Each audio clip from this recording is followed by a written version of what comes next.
بهترین روش برای کسب درآمد اونم از زبان اندروید تیت.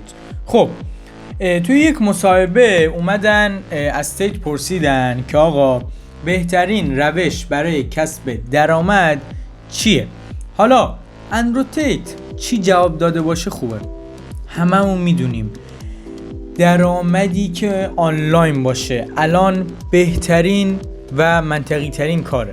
اومد گفت آقا هر درآمدی که آنلاین باشه. خب تو این دوره منطقی ترین کاری که ما میتونیم بکنیم و بریم سراغش برای رسیدن به پول همین درآمد آنلاینه که آقا ما اگه بخوایم بریم فکر کنیم خیلی منطقی میتونیم با درآمد آنلاین به پولای خوبی برسیم. خب اما باید یکم تلاش کنیم. ان بهتون توضیح میدم.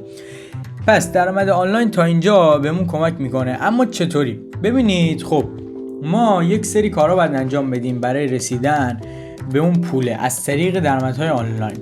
اینها معجزات هستن. این پلتفرم هایی که میبینید اون راهکاری هستن که ما میخوایم به اون پول برسیم. اون چگونگیه که ما میخوایم به اون پول برسیم از نظر آنلاین بودن کارمون. خب اپلیکیشن های مثل اینستاگرام و یوتیوب که هممون میدونیم که چقدر دارن میترکونن. خب اما ما چجوری باید شروع کنیم؟ ببینید خب شما یک پلتفرم رو میتونید انتخاب کنید. این یکی از روش‌های درآمد آنلاینه.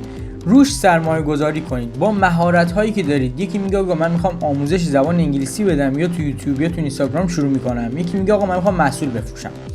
اینطوری میتونید. اما جنبندی کار این که آقا درآمد آنلاین از نظر همه بهترین کار برای رسیدن به پوله و همه ما میدونیم چقدر خفنه و از یکی از پلتفرم‌ها استفاده میکنیم و با مهارتی که داریم و با چیزایی که داریم میریم جلو، روش سرمایه‌گذاری میکنیم و میترکونیم. حمایت یادتون نره. خیلی دوستتون دارم.